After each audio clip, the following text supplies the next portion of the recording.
శ్రీహరి తాళధ్వజుడిని ఓదార్చడం. వరదలా పొంగి వస్తున్న దుఃఖాన్ని ఆపుకోలేక బేలగా విలిపిస్తున్న తాళధ్వజ మహారాజుని చూసి శ్రీహరికి హృదయం ద్రవించింది. మెల్లగా చెంతకు చేరాడు. రాజేంద్ర, ఏమిటి దుఃఖిస్తున్నావు? ఎక్కడికి వెళ్ళింది నీ ప్రియాంగన? నువ్వు శాస్త్రాలు చదవలేదా? ఏ పండితులను ఆశ్రయించలేదా? ఆమె ఎవరు? నువ్వు ఎవరు? సంయోగమంటే ఏమిటి? వియోగమంటే ఏమిటి? ఇదంతా ఒక ప్రవాహం. కలుస్తూ ఉంటారు, విడిపోతూ ఉంటారు. ఎవరి నావలో వారు దాటిపోతుంటారు. దుఃఖించి ప్రయోజనం లేదు. ధైర్యం తెచ్చుకో. ఇంటికి వెళ్ళు. సంయోగ వియోగాలు దైవాధీనాలు. ఆమెతో నీకు ఇక్కడే ఈ జన్మలోనే సంయోగం కలిగింది. సుఖాలు అనుభవించావు. బాగానే ఉంది. ఆవిడ తల్లిదండ్రులు ఎవరో నీకు తెలుసా? వారిని ఎప్పుడైనా చూశావా? లేదు. కాకతీయంగా కలుసుకున్నారు, అలాగే విడిపోయారు. గతం గతః. ఇప్పుడు శోకించి ప్రయోజనం ఏమిటి? ఎందరూ ఎంతగా దుఃఖిస్తే మాత్రం పోయిన వాళ్ళు వస్తారా? ఎప్పుడైనా వచ్చారా? కాలోహి దురితిక్రమః. అందుచేత లేచి వెళ్ళు. వెళ్ళి రాజభోగాలు అనుభవించు. యథావిధిగా పరిపాలన సాగించు.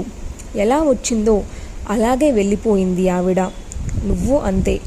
ఎలా వచ్చావో అలా వెళ్ళిపో. కర్తవ్యం ఆచరించు. యోగమార్గం తెలుసుకో. మనస్సును చిక్కబిట్టుకో. ప్రాణికోటి యాతాయాతాలకు సంబంధించిన వాస్తవ దృష్టిని అలవర్చుకో. భోగాలు కాలవశాన వస్తాయి, కాలవశాన పోతాయి. శోకించడం వ్యర్థం. ఇదొక నిష్ఫలమైన సంసార మార్గం.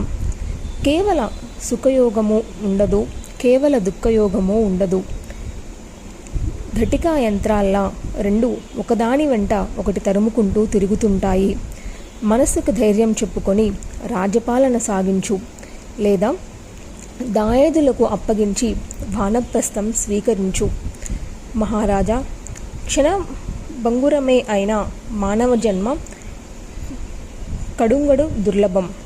అది లభించిన వారికి ఎప్పుడైనా ఏకైక కర్తవ్యం ఆత్మసాధన మాత్రమే.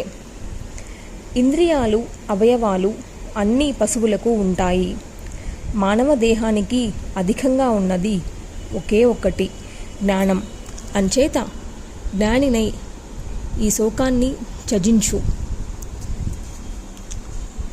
ఇదంతా ఒక మహామాయ అని గ్రహించు.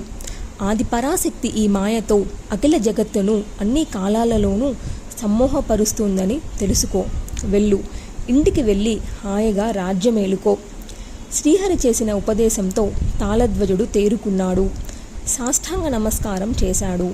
సరోవరంలో స్నానం చేసి రణరంగంలో మరణించిన పుత్ర, పౌత్ర, మిత్ర, బంధుగణానికి నువ్వులు నీళ్లు విడిచిపెట్టి రాజధానికి వెళ్ళిపోయాడు. బతికి బట్టగట్టిన ఒక మనుమడికి రాజ్యం అప్పగించేసి తత్వజ్ఞాని అయి తపస్సు కోసం అడవులకు వెళ్ళిపోయాడు. శ్రీహరి చెప్పిన మాయా విలాసం. శ్రీమన్నారాయణుడు నా వైపు చూస్తూ చిరునవ్వులు చిందిస్తున్నాడు. 2 చేతులు జోడించి నమస్కరించాను. జగన్నాథ, చాలా అందంగా వంచావు నన్ను. సంతోషం. మాయాబలం ఎంతటిదో, దాన్ని మహత్తు ఏమిటో బాగా తెలిసి వచ్చేట్టు చేశావు.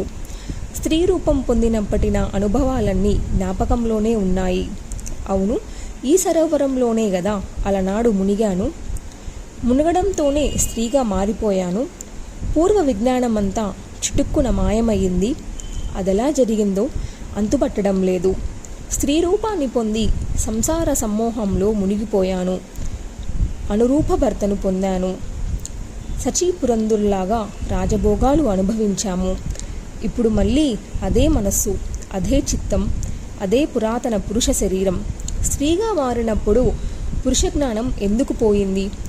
పురుషుడిగా మారిన ఇప్పుడు స్త్రీ రూప పరిజ్ఞానం ఎలా మిగిలింది? ఇది చాలా వింతగా ఉంది. అప్పటి జ్ఞాన నాశనానికి కారణం ఏమిటో మహానుభావుడవు, నువ్వే చెప్పాలి. స్త్రీ రూపంలో రకరకాల భోగాలు అనుభవించాను. సురాపానం చేశాను. అభక్షభక్షణం, అకాల భోజనం ఇత్యాదులన్నీ చేశాను. నేను నారదుడనని నేనే స్పృహయే కోల్పోయాను. జరిగినదంతా ఇప్పటిలా అప్పుడు జ్ఞాపకం లేకపోయింది. కారణం ఏమిటో రవ్వంత వివరించు మహాప్రభు. నారద, ఇదంతా మహామాయా విలాసం. సర్వప్రాణకోటికి శరీరాల్లో అనేక దశభేదాలు ఉంటాయి.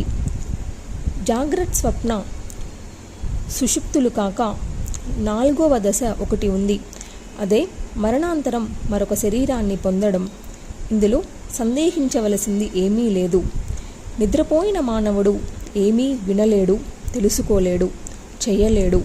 మెలకుగా ఉన్నప్పుడు అన్నీ చేస్తాడు, అన్నీ తెలుసుకుంటాడు. నిద్రలో కూడా చిత్తానికి కదలికలుంటాయి. అవే స్వప్న చలనాలు. అవన్నీ మనోభేదాలు, రకరకాల మనోభావాలును. ఏనుగు నన్ను చంపడానికి వస్తుంది, ఎదిరించలేను, ఎటు పారిపోలేను, ఏమి చేయాలి అంటూ స్వప్నంలో దుఃఖిస్తాడు. అలాగే కొన్ని కలల్లో సుఖాలు అనుభవిస్తాడు. మేల్కొన్నాక అవన్నీ గుర్తు తెచ్చుకొని జనాలకు వివరంగా చెప్తాడు. కలకంటున్నంతసేపు మాత్రం ఇది భ్రమ అని ఎవరు అనుకోరు. ఇలాంటిది ఇహ జన్మానుభవమును.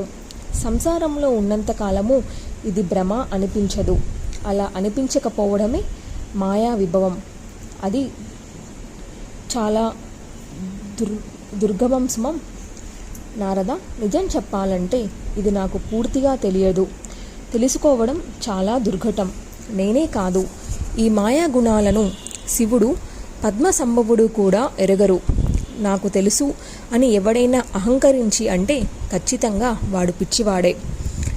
ఈ స్థావర జంగమాత్మైన జగత్తు అంతా సత్వరజస్థ యోగుణ నిర్మితం. అవి లేకుండా సంసారం జరగదు. నేను సత్వగుణ ప్రధానుడిని. రజస్థ మోగుణాలు కలయిక ఎప్పుడూ ఉంటుంది. ఒక్కొక్కప్పుడు ఒక్కొక్క గుణం ప్రధాన భూమికి నిర్వహిస్తూ ఉంటుంది. భువనేశ్వరుడిని అయినా గుణత్రయ విహీనుడును మాత్రం ఎప్పుడూ కాలేను. అలాగే మీ తండ్రి బ్రహ్మదేవుడు రజోగుణ ప్రధానుడు. తమసత్వాల కలిగలిసి ఉంటాయి. శివుడు తమోగుణ ప్రధానుడు. సత్వ రజోగుణాలు కలిగలిసి ఉంటాయి. వీరు కూడా ఎప్పుడు గుణత్రయ విహీనులు కాలేరు. అటువంటి వ్యక్తి ఉన్నట్టు నేను ఏనాడు ఏ చోట వినలేదు, కనలేదు. అందుచేత ఓ మునీశ్వర, మాయా వినిర్మితమైన ఈ అపార దుర్ఘట సంసారంలో మోహపడటం పరమ అజ్ఞానం. నువ్వే అనేక భోగభాగ్యాలు అనుభవించి ఈవలి వడ్డుకు వచ్చి ఆ అనుభవాలు ఇంకా స్మృతిపదంలో పచ్చిగా పరిమళిస్తూ ఉండి అద్భుతావహమైన ఆ మాయాచరితం ఏమిటి అని నన్ను అడుగుతున్నావంటే ఏం చెప్పను నారదా అన్నాడు శ్రీ మహావిష్ణువు. వ్యాస మహర్షి, ఇదయ్యా మాయా విలాసం, ఇదయ్యా నా అనుభవసారం. కౌరవ పాండవుల పట్ల సమ్మోహితుడై సుఖదుఖాలు అనుభవిస్తున్నావు. ఇందులో ఆశ్చర్యపడవలసింది ఏమీ లేదు. త్రిమూర్తులే ఈ మాయామోహానికి అతీతులు కారంటే ఇక నువ్వు నేనునా? అందుచేత దుఃఖించకు. తత్వజ్ఞానివై ఈ మహార్ణవాన్ని తరించు. జన్మేజయ, ఆనాడు ఆ ఆశ్రమానికి వచ్చి నారదుడు చేసిన ఉపదేశం యథాతథంగా నీకు చెప్పాను. నా మనస్సుకి బాగా నట్టుకున్న ఉపదేశం ఇది. నా కళ్ళు తెరిపించిన ఉపదేశం ఇది. నా దుఃఖాన్ని చేత్తో తీసివేసినట్టు తొలగించిన దివ్యోపదేశం ఇది. విన్నావు గదా? అటుపైని నారదుణ్ణి నేను ఏమి అడిగానో తెలుసా? నారద మహర్షి, విష్ణుమూర్తి ఇంకా ఏమి చెప్పాడు? మీరిద్దరూ కలిసి అక్కడి నుంచి ఎటు వెళ్ళారు అన్నాను. నారద చతుర్ముఖ సంభాషణ. వ్యాస మహర్షి, గరుడుడిని అధిరోహించి వైకుంఠానికి ప్రయాణమై శ్రీహరి, నారద, నువ్వు ఎటైనా వెళ్ళాలనుకుంటే వెళ్ళు, లేదంటే నాతో వైకుంఠానికి రా అన్నాడు. నేను వీడుకోలు తీసుకొని బ్రహ్మలోకం చేరుకున్నాను. విష్ణుమూర్తి నన్ను ఆశీర్వదించి వైకుంఠం చేరుకున్నాడు. సుఖదుఖాలను నెమర్వేసుకుంటూ వెళ్ళి నేను మా తండ్రి గారి దర్శనం చేశాను. మునుపటిలానే నమస్కరించి సన్నిధిలో నిలబడ్డాను. కుమార, ఎక్కడికి వెళ్ళావు? చింతాకుల చిత్తుడివై కనిపిస్తున్నావేమిటి కారణం? మనస్సు బాగున్నట్టు లేదే. ఎవరైనా వంచారా? అద్భుతమేదైనా తిలకించావా? ఏమిటి ఇలా ఉన్నావు? బాగా నలిగిపోయినట్టు కనిపిస్తున్నావు అని ఆతృతగా అడిగాడు మా తండ్రి. చెయ్యి పట్టుకొని ఒడిలో కూర్చోబెట్టుకున్నాడు. అవును తండ్రి, విష్ణుమూర్తి నన్ను వంచాడు. స్త్రీ రూపం పొంది శతాధిక సంవత్సరాలు సుఖాలు అనుభవించాను. కడపటికి పుత్ర వినాశరూపమైన మహా దుఃఖాన్ని చవిచూశాను. మళ్ళీ అతడే నా కళ్ళు తెరిపించేశాడు.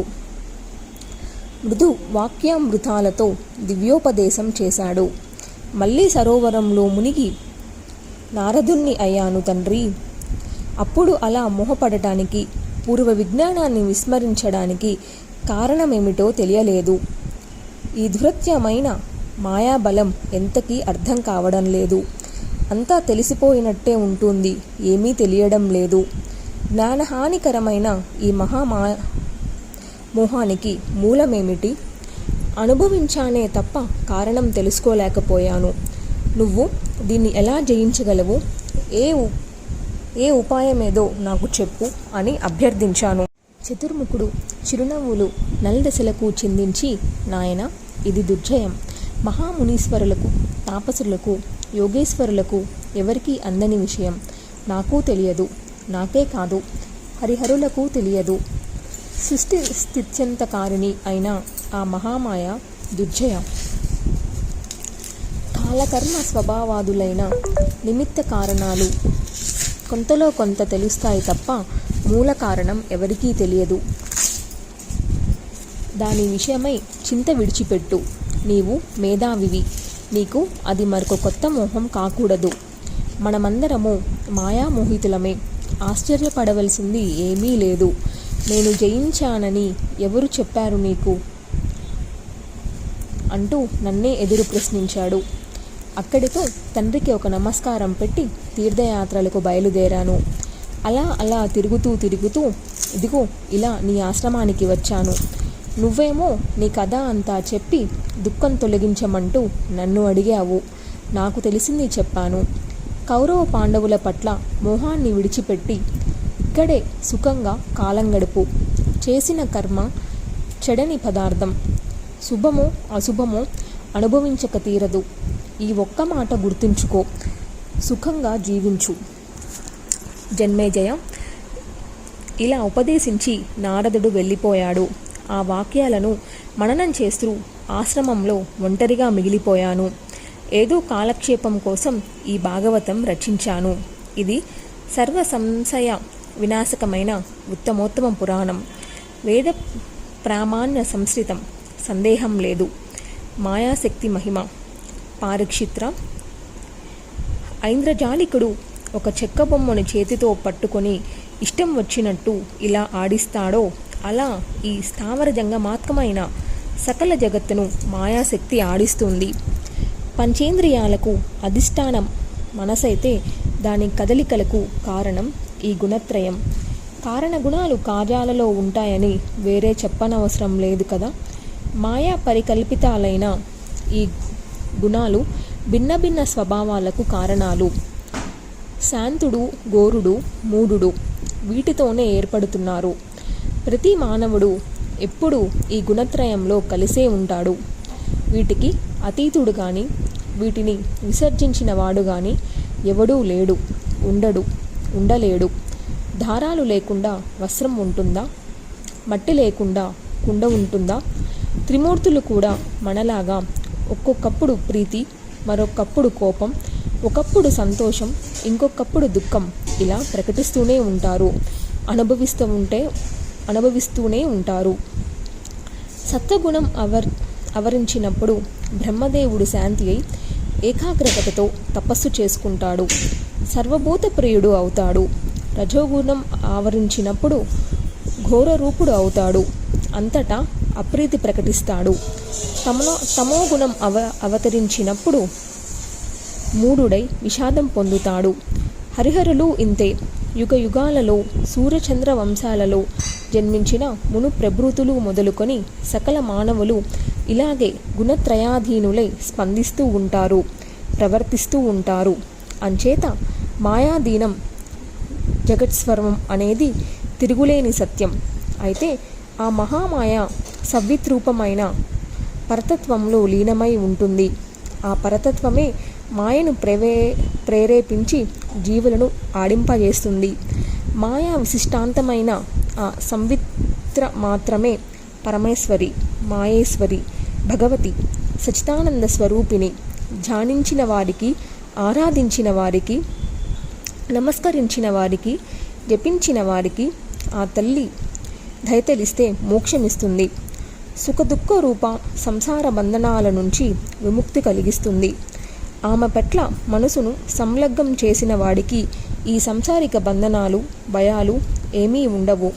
అందుచేత మాయను జయించాలంటే మాయేశ్వరినే ఉపాసించాలి. మరొక దిక్కు లేదు, మరొక మార్గం లేదు. చీకటిని పారుద్రోలాలంటే సూర్యచంద్రాదులే సమర్థులు. మాయను జయించాలంటే స్వయం ప్రకాశం మనురాలు సంవిద్రూపిణి అయిన మాయేశ్వరి మాత్రమే, ఆ మాతను మాత్రమే ఉపాసించాలి. జన్మేజయ, నువ్వు అడిగినదల్లా చెప్పాను. ఇంకా ఏమి వినాలనుకుంటున్నావో చెప్పు. ఇక్కడిది ఈ పురాణంలో పూర్వార్థం. ఇది శ్రీ మాతృ రహస్యం. భక్తితో పఠించిన వారికి, విన్నవారికి అకలైశ్వర్యాలు పుష్కలంగా సిద్ధిస్తాయి.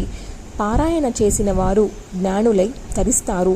దీన్ని బహూకరించిన వారికి దేవీయజ్ఞ మహాఫలం లభిస్తుంది.